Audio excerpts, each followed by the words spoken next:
Okay, so it's one thing to read a book, but another to actually apply it to your life. So I'm going to try and visually represent how I've personally been using this book to build systems around my habits the past few months. After you guys read the book, maybe your approach will be different than mine or much better, or maybe there are some parts that I completely missed or could improve upon. So do let me know in the comments below. The good habits I wanted to develop were more consistent workout and reading routines. The bad habit I wanted to eliminate was becoming distracted and over-consuming social media. First, I completed the habit scorecard. This gave me a good idea of habits I could try to eliminate, but more importantly, it gave me an idea of daily habits I was already doing that I could stack my new habits with. Ultimately, when you find the habits you want to work on, you want to be pushing the desired good habits towards this side of the spectrum and the bad habits towards this side. For the working out habit, the first step was to make the cues more obvious, and I had a few tools that I could use from the book. In this case, I used what James Clear calls the implementation strategy. So I will work out at 6 a.m. in the living room. Next, I tried as best I could to design my environment conducive to this new habit. I took my dumbbell set out of the closet and I put them in the living room. I also found a few pictures of healthy physiques on the internet and put them in places around the house as cues that would remind me of the habit. Next, I moved on to the craving phase. So to increase dopamine and motivation, I bundled the workout with listening to some of my favorite podcasts, and I also implement reprogramming of the brain. So I tell myself repeatedly, I don't have to do a workout, but I get to build strength and a healthier body. And that subtle shift in mindset has gone a long way. Ideally, joining a gym or finding a group of people to work out with would be even better to strengthen this habit. But unfortunately, all the gyms are closed where I live, so I'm kind of on my own, and these two tools will have to suffice for the moment. Next, making it easy. Using the 2-minute rule to make sure that I don't end up like most people starting a new habit that try to do too much too soon. I want my habit to not feel like a challenge at all. So my 2-minute rule was putting on my workout clothes and stretching. And if that was the only thing that I accomplished, then that was fine because I showed up. But you will quickly find that once you are there, you are now motivated to get the workout done.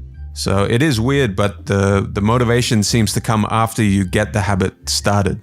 My mindset is focused on small 1% changes, compounding into meaningful results, and that my systems will get me the results and not vague goals. Remembering that my main focus at this point is just making sure that I show up and start anchoring this habit in place. And once you are consistently showing up, you can increase the progression. To decrease friction, I made the rule that I'm not allowed to check my phone until the workout was complete. If I get distracted by emails or social media, it is one excuse and one step of friction between myself and the workout getting completed. Lastly, this was a game changer for me, priming the environment. When I place my shoes, yoga mat, and dumbbells out the night before, I skyrocket my show up and workout percentage. As soon as I place these items out the night before, I feel like the ritual has begun and the workout is already complete because I have zero excuses. So with those 3 phases of the loop systemized to get me to show up, I only had the last phase of the loop left, which was to make sure I keep repeating the habit. I use both of these tools somewhat together to close out the loop. I use a habit tracker. Crossing the day off the calendar becomes the reward, and it also forces me to not want to break the chain.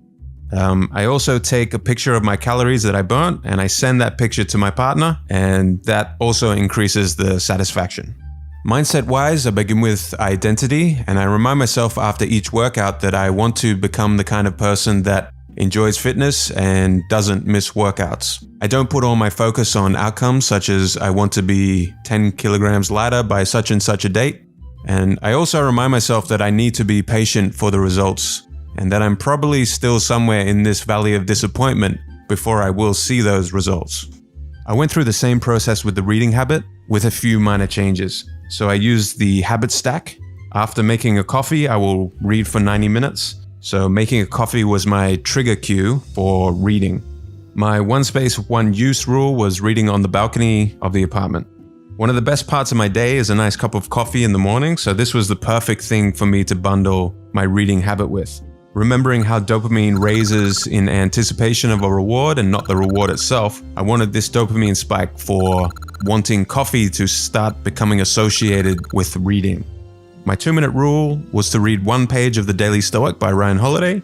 Super simple. Again, in the beginning, all I was concerned with was showing up and getting this habit anchored. Then I slowly built up the habit to 90 minutes. For the bad habit I was trying to eliminate, to make the habit invisible, I started by making my phone as boring as I possibly could, which required deleting a lot of apps. I used the reprogramming tool to highlight the unattractive side of over-consuming social media, telling myself things like, consuming is the easy and lazy option of the masses, and do I want to be a consumer or a producer? Random scrolling through feeds is for losers. So you want to try and paint your bad habit in a light that makes it super unattractive to keep doing. To increase friction, I left my phone in a drawer in another room, so completely out of sight. And to make it unsatisfying, I have an accountability partner. I get my partner to enforce this habit. The punishment is if she sees me using social media during work time, I owe her $10. So that is how I've been using this fantastic book, guys, to get great results so far. Go out and grab a copy of this book for yourself if you haven't already. You're going to take in the knowledge at a much deeper level from all the stories and examples that James Clear gives you in the book, as well as some advanced techniques which we didn't cover in the summary that will help you strengthen your habits. Good luck in your journey. Thank you for watching, and see you in the next video.